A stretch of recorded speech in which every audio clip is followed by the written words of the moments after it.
What's up, guys? My name is Aaron. I'm going to be talking about my top 10 underrated shows that are on TV right now. I just feel like these are the kind of shows that really don't get mentioned a lot, and I kind of want to just bring more attention to them. I'm going to break this up into two different categories, comedies and then dramas. For comedies, I'm going to start off with Playing House. It's basically about this woman that moves back to her childhood home and she helps raises her best friend's baby with her, and she kind of helps her out and stuff. To me, it kind of reminds me of a half-hour lighter version of Gilmore Girls with this really strong female friendship at the core of it, and then it has these really weird town people and the events that are happening in this town.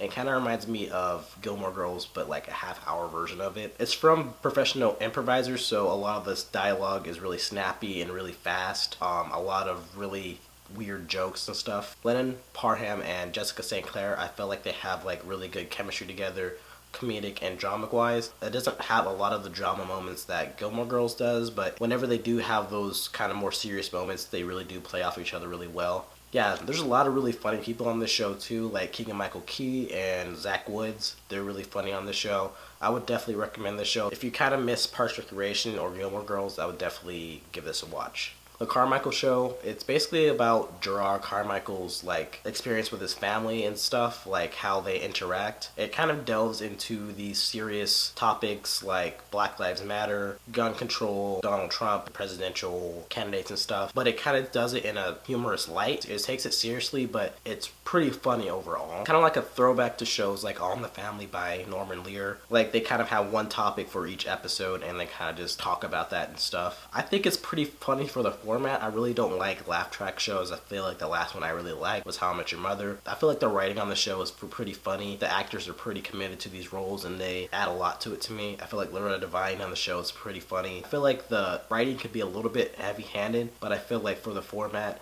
I don't feel like you're going to get a lot better in 2016. But I feel like this is a really nice throwback to those kind of laugh track shows about the family and stuff. If you want that type of show, this is definitely something I would recommend. Difficult People is about these two struggling and jaded comedians in New York. It has like a very dark sense of humor. Those two are really closed off and kind of mean, so they just say really mean insults to people that they just see on the street, their friends, anybody that they really see. They just kind of just riff off really quickly. They talk a lot about like celebrities too. They'll just talk about like a celebrity being overrated or something like that, and I do like that really specific type of humor. It has like a lot of references to people that are in movies and television shows, so if you're into that, I would recommend this. If you do like a darker sense of humor, I would recommend this show as well. And You're the Worst, it's about these two toxic people who live in Los Angeles and they kind of want to try to attempt a serious relationship. The humor is really sharp and cutting throughout it. It's like these people are kind of toxic, so they really don't care what they say, and the humor is kind of heightened in that sense. But it also explores themes of like depression, alcoholism, PTSD. I feel like it also has an amazing and really real performance by Aya Cash, who plays Gretchen on the show. I feel like she should probably get nominated for Emmys. I feel like she's that good with the way that she plays the drama and the comedy on the show. I feel like this is my favorite comedy drama on TV right now. It doesn't really get a lot of attention, but I feel like this is like really great. And then Nathan For You. Nathan For You is about this guy who tries to give struggling businesses and stuff kind of weird advice to kind of get more traction and stuff for their businesses. I feel like that description might not be the best, but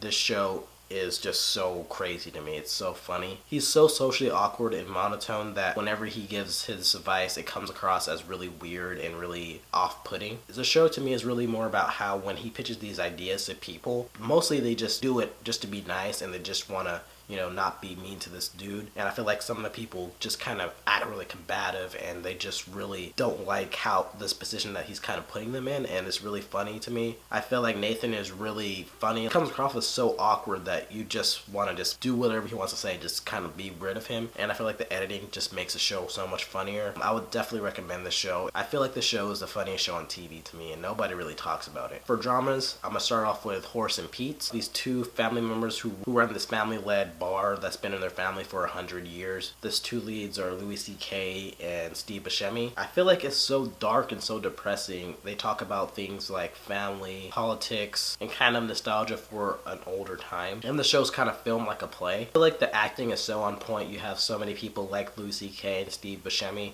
You have Alan Alda, you have Jessica Lange. Adie Bright from Saturday Night Live, I feel like she gives a really good dramatic performance on the show too. I'm still catching up on this, but I feel like it's an engrossing watch, and I feel like a lot of people should be watching the show. The show The Get Down. It's about these kids in the 70s forming a hip-hop group and a disco group as well. I feel like the show is like eye candy to me. There's so many colorful images. The cinematography is always on point. The production value with like the sets and stuff, really cool and really vivid to me. It's definitely like one of the prettiest shows I've seen on TV. The show is over the top, but it's supposed to be that way. It's kind of like a live action cartoon or a live action comic book to me. I felt like it had some very strong breakout performances from people like Justice Smith, Shameik Moore, and Harrison Guardiola. And I feel like Jada Smith was pretty decent in this for him. I feel like the show was so under the radar that I feel like it's crazy that nobody's watching this. I really love this show. And then Bates Motel. It's kind of a prequel to Psycho. It shows Norman Bates's kind of psyche as he kind of grows into this serial killer. To me, it has like a very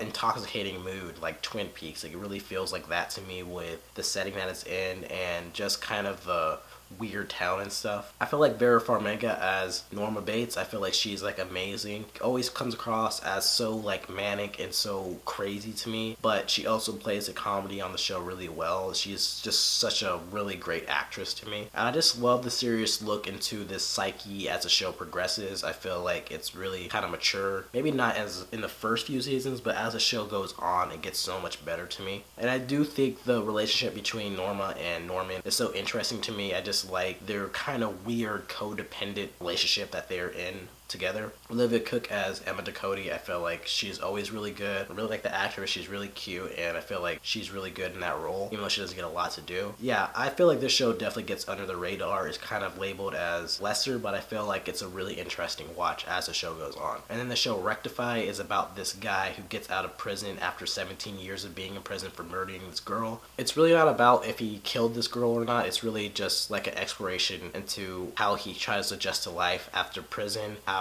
his family adjusts to life after he gets out of prison, and how his community in this town kind of reacts to him being out of prison. The show kind of explores things like how we treat people once they get out of prison, forgiveness, and things like that. I feel like the acting is really amazing on the show. There are really no weak spots at all to me. It's like a really beautifully shot show. Like, it's set in the South, so it looks really good, the visuals and stuff, and I feel like it's just like a riveting story. Like, you just want to keep on watching and watching and watching. To me, it kind of reminds me of a more serious Friday Night Lights. I feel like Friday Night Lights is like one of my favorite shows of all time, so any show that's kind of like that, I always give a watch. And then The Leftovers. Pretty much 2% of the population just vanishes one night, and then the show cuts to a couple years after that, and it kind of shows how people react to this sudden disappearance. Like, people kind of look to different things like religion, cults, drinking, depression, things like that to kind of numb them to this kind of terrible thing. There are really no answers to why this happened. It's just really about kind of exploring how these people react to it. They use the Garvey family as this kind of like POV into this. I feel like the show is so intoxicating and thoughtful to me. You really think about what you would do in the situation if